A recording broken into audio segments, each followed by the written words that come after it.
And we had talked about some tips. I love the tips that you gave. Eating good. Eat healthy as best you can. I know we have that COVID-19, 20 pounds, whatever. But yeah, eating healthy gives you that energy. Sleeping gives you that energy to deal with the stressors.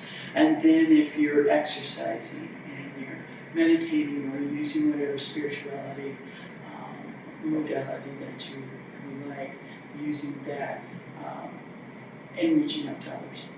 I think if you reach out to others, you make that connection, whether it's through video or phone, whatever, you make that connection and you feel part of the community. I think part of the deal is when you're isolated, you don't think you're a part of anything. You got your, whatever is in your home, your family, whoever that is. If it's 2 of you, 5 of you, however it is. But you need to be part of that community. So reaching out to someone else, all of a sudden now you're part of the community. You're not all alone. I think one of the tips I'd say, be aware of how much news you're taking in, because that can be very, very overwhelming. The other thing is look throughout the world. It's not just here in Navajo County. I look at the BBC and I look at news in different parts of the world, and they're dealing with it the same as we are. They're dealing with the same school stressor issues. They're dealing with the isolation and mental health issues the same way. They're dealing with, do you open gyms, do you open bars, what do you do? I mean, we're all doing it in our parts of the world, but we're all in the same boat. And if we see that, sometimes that helps. Okay, it's not just me, it's not just Navajo County. We're all in this, doing the same thing, thinking the same thing, you know.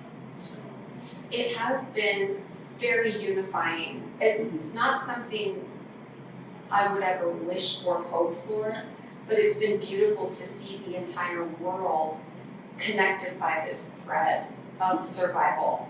And we're seeing how much more we are alike than we are different. yes, there's a lot of positives in this situation.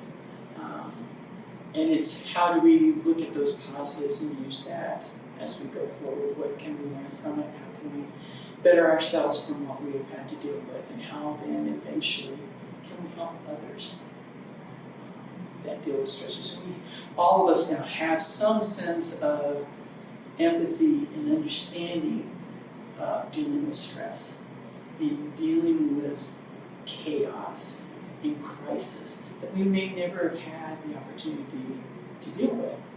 And so we couldn't empathize with other people that have dealt with that. Now we can. All of us can, on some level.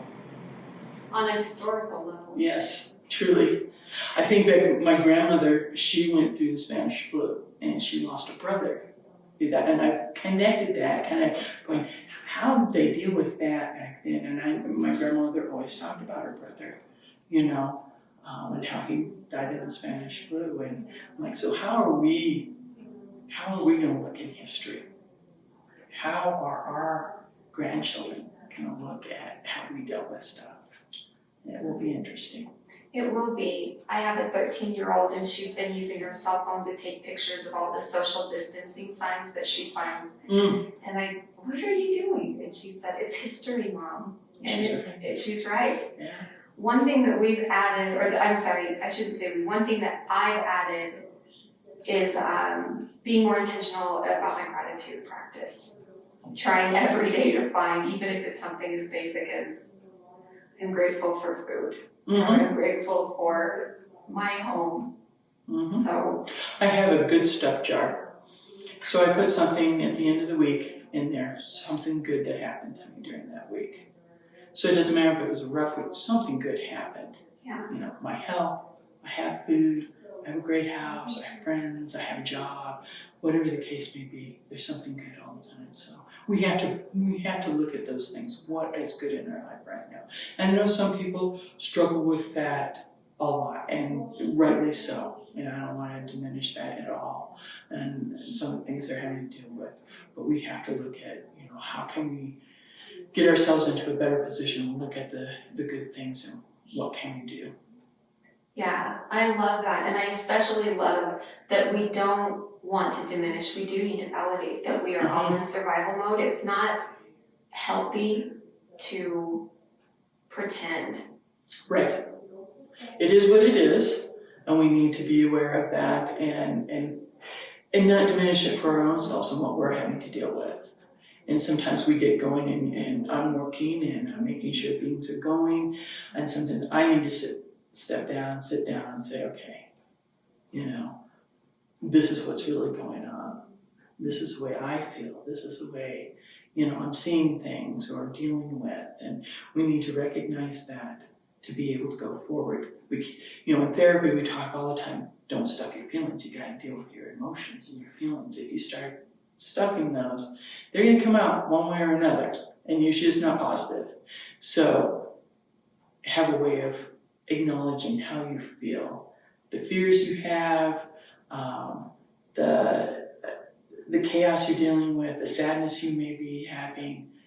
Acknowledge that, recognize it, it's okay. And there's nothing wrong with you having those emotions. Everyone is having them at some point right now. So just acknowledge them and let them, it's okay, and be okay with yourself.